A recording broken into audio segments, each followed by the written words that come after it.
Have you ever imagined witnessing what God has in store for the end times? What if I told you that a woman died, saw Jesus face to face, and received a shocking revelation? 5 earthquakes will occur simultaneously, and the map of the world will be redrawn in a single night. In today's video, hear the breathtaking account of Martha Ellison, who saw the future of humanity with her own eyes. Like, subscribe to the channel, and comment on the city and country you're watching from to let us know how far this message is reaching. My name is Martha Ellison. I'm 78 years old, and no matter how many wars, hurricanes, and tragedies I've seen on TV, nothing could prepare me for what I experienced. It was an ordinary afternoon in Charleston, South Carolina. I was sitting on the porch, sipping mint tea, watching the last rays of sunlight hit the river. It was a peaceful, almost lazy day, and that's when my life turned upside down. It all started with a strange feeling in my chest. It wasn't pain, nor was it suffocation. It was as if the air had become heavier, thicker, harder to draw in. I dropped the cup. The tea spread across the floor like a small golden river, and tried to stand, but my legs wouldn't respond. My vision darkened at the edges, as if curtains were slowly closing. I knew I was dying. I wasn't afraid. I just let go. In an instant, there was no weight. I found myself standing, but not on the ground, above my body, down below, my head tilted to the side, lips parted, eyes half closed. The cup rolled and came to rest in the corner of the balcony.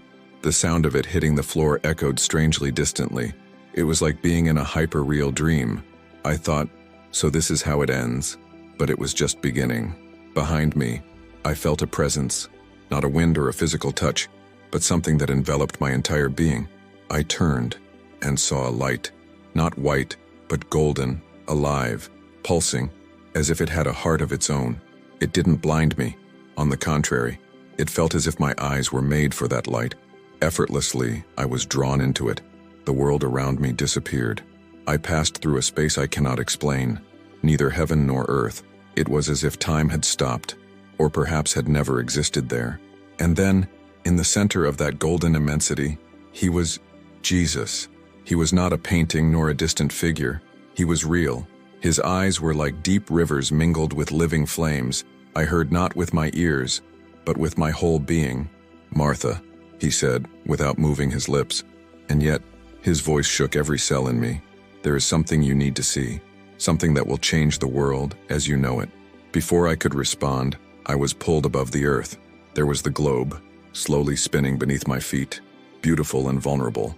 And it was in that moment that I realized something was about to happen that would alter not only geography, but the very soul of humanity. I was suspended above the world, seeing continents and oceans as if they were living drawings. The clouds moved in slow motion, and the sunlight illuminated the earth like a blue and green jewel. Then the atmosphere changed. The soft gold that surrounded me became more intense, almost electric. I felt something gigantic was about to happen. My heart, or whatever it was in that state, raced. From the horizon, a shape began to emerge. At first, I thought it was a mountain moving, but no, it was a being, a colossal angel, so tall that its head seemed to touch space. Its armor was no ordinary metal. It was like liquid silver mixed with light, each plate reflecting ancient stories I could not comprehend. Its wings did not beat, but expanded like storms trapped in the air. The sound coming from it was not wind, but something deeper, as if the sky itself were breathing. He held a sword indescribable. It wasn't just sharp. It seemed to pulse, alive, as if each beat were a sentence being written. I looked at Jesus. He just nodded, wordlessly, as if to say, "Watch." The angel raised his sword. I expected it to come down in a single blow, but no. He twisted his body with a grace impossible for his size, and 5 times, in a nearly simultaneous movement, he plunged the blade into 5 different points of the globe. It wasn't a sound of explosion or thunder. It was a silence that made my bones tremble, as if the earth had held its breath. With each blow, invisible waves spread beneath the seas and mountains. I saw fissures appear where there had once been solidity. I saw waters recede from beaches, only to surge forward seconds later like liquid walls. I saw entire mountain ranges move, as if they had a life of their own. But what frightened me most was the synchronicity. 5 blows, 5 nations. At the same time, there was no way it could be chance. Jesus spoke, and his voice was deep as distant thunder, but filled with sadness and love. These are not just earthquakes, Martha. They are awakenings. They will come all at once, so that no one will dare say it was coincidence. The map you know will be redrawn in a single night. What man has drawn in pride, I will redraw in righteousness. As he spoke, I saw political lines dissolving like ink in water. Borders, flags, treaties, all disappeared. In their place, a new design emerged, as if invisible hands were shaping continents with the precision of an eternal sculptor. My spiritual body trembled. I understood that this was not destruction for the sake of destruction. It was divine surgery. He was cutting out what was sick to save what could still live. But I also knew that, for us here on earth, the sensation would be one of unprecedented catastrophe. Then Jesus turned to me, and his voice intensified. What is coming will be so fast, so overwhelming, that men will not have time to run to their strongholds. Only those who are already on the right foundation will remain standing. And then, he showed me the first of the 5 places. When the angel's sword touched American soil, it wasn't like in a disaster movie. There was no dramatic music or immediate screams. The first sound I heard was a crack, as if the very spine of the continent had cracked. I was flying over the west coast. San Francisco gleamed below, its lights twinkling like a diamond necklace against the dark sea. The ground began to move, not like an ordinary tremor, but as if invisible waves were running beneath the earth.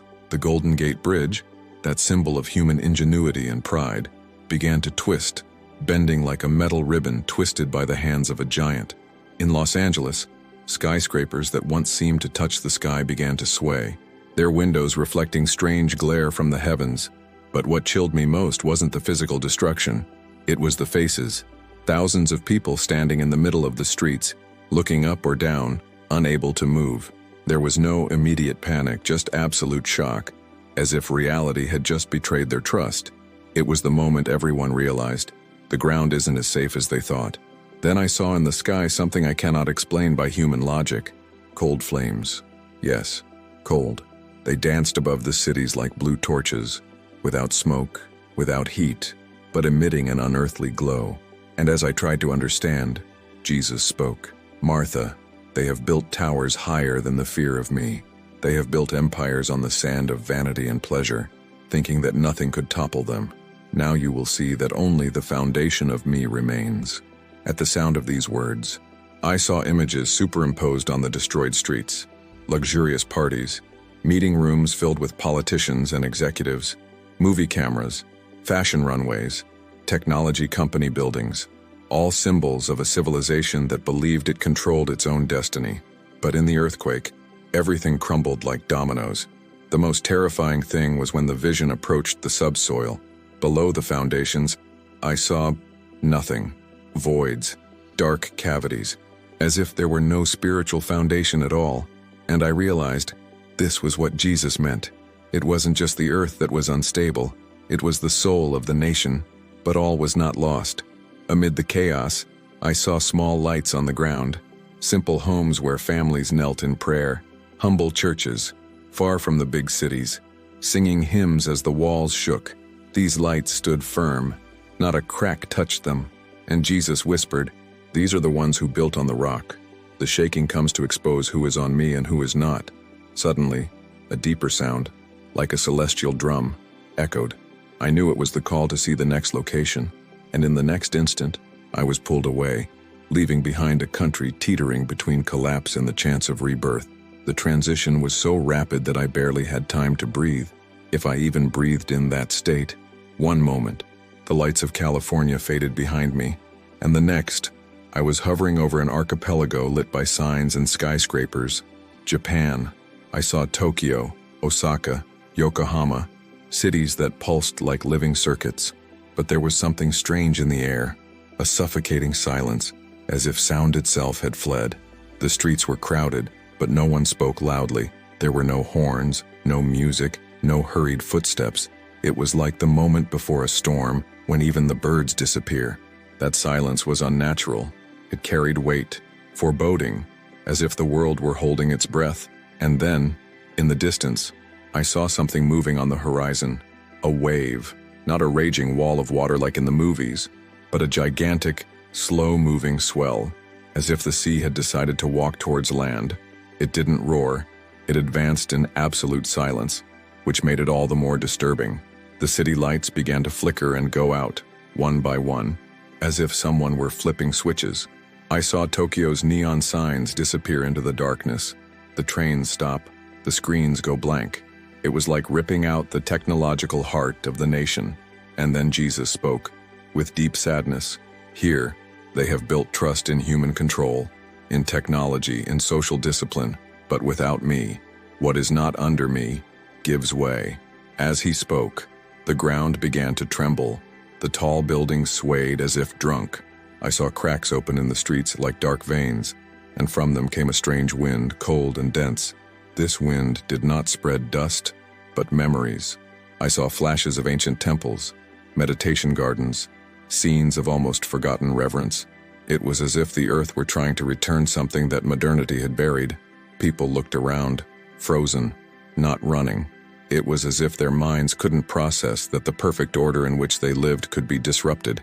There were no screams, just wide eyes and open mouths. This wasn't just a physical collapse. It was a cultural and spiritual shock. And in the midst of the chaos, Jesus said, "It is time to return to humility. I do not call you with hatred, but with steadfast love. They will have one last chance to trust in the unshakable." Then I saw small houses in the countryside, far from the skyscrapers, where old men knelt before small, hidden crosses, praying in silence. These houses trembled but did not fall. The spiritual lights in them remained lit, even when everything else was plunged into darkness. Before I could see any further, I felt the deep call again, like a sound from within the soul itself. It was time to witness the third blow, and I knew. The next place carried much older wounds. I left the dark silence of Japan, and, in the blink of an eye, found myself flying over barren, mountainous lands. It was Turkey. Sunlight fell on ancient mountain ranges. So weathered they looked like old warriors scarred by forgotten battles. There was a raw beauty there, but also a weight, as if the ground carried stories no one wanted to remember anymore. The city beneath me trembled. The majestic mosques, with their shining domes and slender minarets, began to shudder. I saw cracks open, tiles tumble, and the air fill with dust so thick that the sky turned ochre. The sound was not just that of falling stones. It was like a wail from the bowels of the earth. I could sense that this blow came not just to destroy, but to reveal. Then, before my eyes, the ground in the center of the city began to split. A huge crack opened, slow and deep, revealing something buried for centuries. First, just a moss-covered fragment, then a clear shape, a massive stone cross, ancient, scarred by time, but intact. The people rushed to look. Some froze, others cried out in anger, as if it were an affront, but there were also those who fell to their knees, touching the stone with tears in their eyes. It was as if something inside them had been awakened, a memory they didn't know they carried. Then Jesus spoke to me, and his words rang out like bells. "My cross has never left this earth. Before empires rose, before armies marched, here the faith of my first disciples flourished. Martyrs gave their lives for me on this soil, but they buried those roots. Now I bring them back to the light." As he spoke, images flashed before me. Primitive churches hidden in caves, men and women gathered in secret to worship, soft chants echoing through stone tunnels. I saw persecution, I saw blood spilled, and I saw hands holding tightly to the symbol of the cross even in the face of death. The earth was crying out for this memory to be restored. The earthquake spared nothing around it. Modern buildings fell like toys. Roads broke, but the cross remained firm, no matter how strong the tremor. It was as if the ground itself held it, refusing to let it fall. The dust began to settle, revealing a circle of people around her. Some prayed silently, others sang with fragile but hopeful voices, and in the midst of this chaos, I noticed children touching the stone curiously, as if they instinctively knew there was something greater there than any tradition or government. Then Jesus said, "The earthquake is only the beginning. The real shaking is in the heart. Whoever remembers where they came from will live. Whoever continues to hide the truth will fall." Before I could absorb the scene, I was pulled away, to another destination marked by the angel's sword, and this time, the weight of the vision told me I was about to enter a vast, dark, icy territory. The spirit wind carried me north, across dark seas and frozen lands. When my vision stabilized, I was over Russia. The scenery seemed straight out of an ancient painting. Endless forests, rocky mountains, and cities dotted with golden domes that glowed like tiny flames in the dim sunlight. But there was a weight there, something deep, like a mournful melody played centuries ago. The angel's blow fell upon the land with a dry, almost metallic sound, and immediately the buildings began to tremble. I saw the imposing Orthodox churches, with their colorful domes and crosses on top, sway dangerously. The walls cracked, pieces of gold and stone came loose, falling like tears from the sky. But it wasn't just the architecture that was suffering. I could feel the earth groaning, not as a physical sound, but as a muffled scream from long ago. And then something happened. In the center of an ancient square, the ground split. From the crack, slowly, a stone cross began to emerge, covered in moss and the marks of centuries. It looked as if it had been carved by hands long since gone. All around, the reaction was intense. Some recoiled in fear, murmuring as if the sight were a dangerous omen. Others advanced, falling to their knees, weeping like children reunited with a lost parent. There was a mixture of shock and profound recognition, as if their hearts remembered something their minds had forgotten. Jesus spoke, and his voice echoed like a contained thunder. My cross has never abandoned this land. Before the crowns, before the empires, before the flags, here a strong faith took root, tested by fire. They buried it under ideologies and fear, but I come to awaken it. As he spoke, I saw fleeting images. Christians gathered secretly in cold houses, candles flickering in the darkness, prayers whispered so as not to be overheard by spies. I saw relentless persecution, imprisonment, forced labor, and yet, faith did not die. It simply hid, waiting for the right moment to return to the light. The earthquake continued, collapsing government buildings and tearing up roads, but the stone cross remained firm, unshaken. Near it, small flames began to appear, not ordinary fire, but spiritual lights one after another, born in the hearts of the people who gazed at that symbol. Then Jesus said, "When the voices are silent, the stones cry out." And now the very earth of this nation cries out for a return to what is true. Whoever listens will live. Whoever resists will be crushed under the very weight of the lie they have embraced. As those words burned within me, the scenery began to distort. The icy cold gave way to a sultry, salty heat. I knew the final sword strike was about to strike home, and this would be a place I knew all too well. The angel's final blow fell with a crash that came not through the air, but through the ground itself. I felt as if the entire earth had heaved a deep sigh, a groan so ancient it pierced my soul. There was no fixed point. It seemed as if the entire planet were writhing before my eyes. Suddenly, the 5 stricken nations began to react together. It was as if invisible strings connected them beneath the oceans. The tectonic plates shifted in a symphony of raw force, and entire seas began to recede and advance, as if obeying a divine command. I saw entire islands disappear into the Pacific while others, once hidden, rose like stone fortresses, spewing mist and fire. Familiar shores, beaches I'd trod, cities I'd visited, sunk before my eyes, shorelines redrawn like fresh ink spreading over living parchment. In the Atlantic, the water parted for seconds, revealing deep fissures, before closing with a roar that echoed like 1,000 thunderclaps. In South America, rivers changed course, creating new paths. In the Middle East, deserts tore apart, revealing underground lakes so clear they reflected the sky like mirrors. And then came what shook me most. Political boundaries began to disappear. The lines that men had drawn, the ones we had always defended with walls, wars, and treaties, were dissolving like dust in the wind. The maps we knew ceased to exist. It was as if a supreme artist had turned the page and begun a new drawing, completely ignoring the old scribbles. Jesus was at my side, and his voice cut through the chaos like a blade. "Martha, this is not war. This is not human conquest. It is my hand. I am reshaping not only the earth, but hearts. Everything that is not steadfast in me will fall. What is true will remain. I am shaking the world to expose what is real and uproot what is false. As he spoke, I realized this reconfiguration wasn't random. It was precise, as if each shift, each new coastline, each island revealed was in the right place to fulfill a plan we can't fully understand. In the midst of this apocalyptic vision, I saw two types of people: those who screamed, running aimlessly, trying to save possessions that would soon be swallowed by the sea, and those who, even in the midst of the ruins, were on their knees, eyes closed, crying out not for physical salvation, but for the presence of God. The ground beneath me began to dissolve, and I felt myself being lifted upward to see the full view of this new earth. And what I saw next was so unbelievable that I understood. Nothing would ever be the same again, not for the planet, not for humanity. I soared higher as if carried by the very wind of heaven.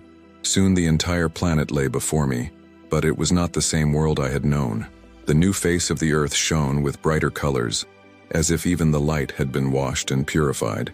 The contours of the continents were different, some narrower, some wider, coasts indented by new seas, and whole regions that had once been water were now dry land. In the Pacific, a group of enormous islands had appeared, forming an arc that seemed to protect something in its center. In the North Atlantic, a chain of islands shone as if polished by invisible hands.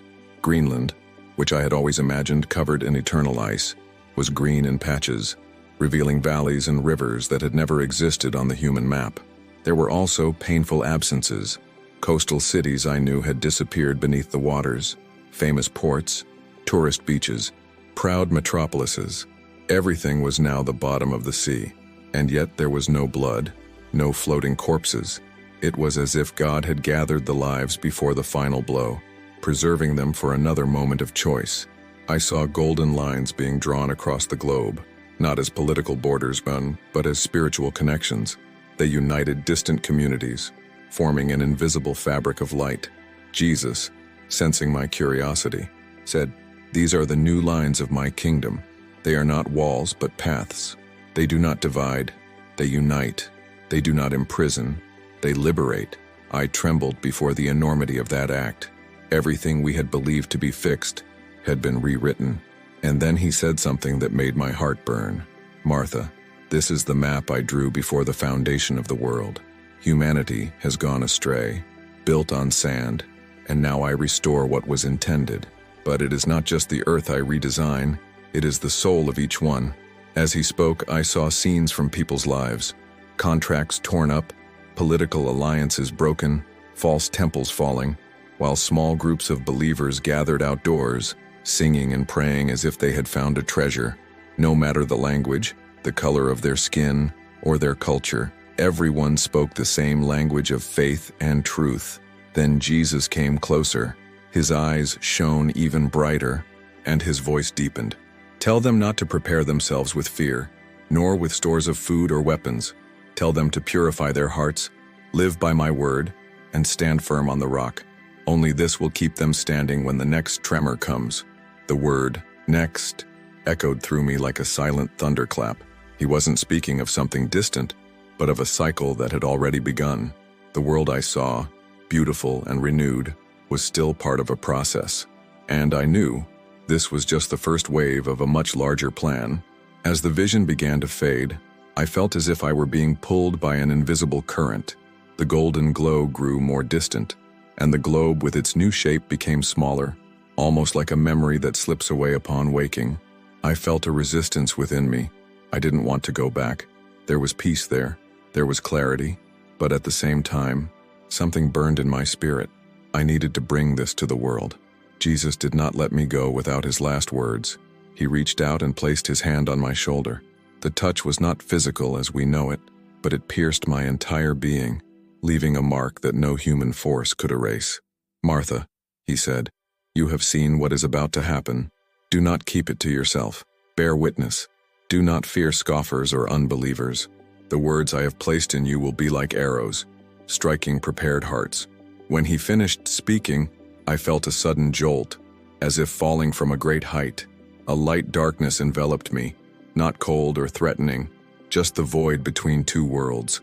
And then, with a jolt, I heard the sound of rain pounding on the roof of my house. My body felt heavy, aching, and the air I drew into my lungs felt like the first in years of absence. I opened my eyes and saw my balcony. Spilled tea still dripped onto the wooden floor, but it was cold. My heart raced, not from exertion, but from the memory of what I had just experienced. It was like carrying a safe full of gold and knowing that if I didn't open it soon, some of the treasure might be lost forever. I sat for a while, listening to the sound of the rain, feeling the tears mix with the water falling from my hair. I knew that nothing I said from that moment on would be taken lightly. Many would laugh, others would call me a fanatic, but I also knew that there would be those who would recognize the truth as soon as they heard it, because the Spirit would remind them that it was already written in heaven. I struggled to my feet. Each step toward the kitchen seemed to carry an invisible weight. I picked up my Bible and placed it on the table. I didn't know where to begin to write, but my hands shook with urgency. I hadn't just seen a natural disaster. I had seen a heavenly decree. I had seen the hand of God redesigning the world, not with blind anger, but with a surgeon's precision, cutting away what had rotted and preserving what could still live. The weight of the mission crushed me, but at the same time, it sustained me. It was contradictory, a burden that didn't knock me down but kept me standing. I knew I needed to speak, and I needed to speak now. The spiritual clock had already ticked, and what came next would wait for no one. After I returned, life never sounded the same. The bird song, the street noise, even the simple clink of a spoon against a cup, everything seemed more fragile, more temporary. I saw the world through different eyes that had seen the ground split open, oceans rise, and human borders dissolve like smoke. I knew that every second from now on was a gift, but also a countdown. I spent days trying to find the right words, but there is no language sufficient to describe the voice of Jesus, the weight of his presence, or the quiet sound of the earth being redrawn. Then I realized, it's not about finding pretty words. It's about telling the truth, unvarnished, even if it hurts. What I saw was not a warning for some distant day. It was not a dream to comfort or frighten. It was a future reality, as certain as the sunrise. I saw 5 nations tremble together. I saw cities sink into silence. I saw ancient crosses emerge from the dust to call people back to what they had forgotten. I saw the hand of God, firm and resolute, redrawing the map of the earth and the map of hearts. And Jesus was clear. This is not the time to prepare with fear, hoarding food, or building walls. It is a time to cleanse our hearts. It is a time to throw away the idols we have built, not just those of stone and metal, but those made of pride, ambition, and blind self-confidence. It is time to rebuild on the rock, and that rock is not religion, not tradition, not government. That rock is Him, and He alone. I know many will laugh. I know others will turn away and continue chasing things that will crumble in the next tremor. But I also know that some, perhaps few, but enough, will hear and understand that this is the last call. The tremor that will come is not only in the earth, but in the invisible structures that support the world. Everything that is false will fall. Everything that is true will remain. I don't know where you are right now. Maybe you hear me from across the country or across the ocean. But wherever you are, listen. There is no more time to delay. Don't wait to see the waves at your door. Don't wait to feel the ground shake beneath your feet. When that happens, it will be too fast to build what hasn't been built before. Do it now. Today. I have seen with my own eyes. God is going to reshape this world. And when He does, no nation, government, wealth, or fame will be able to resist. Only those who are steadfast in Him will remain. This is the warning. This is His love. This is my mission. And now, it is your choice.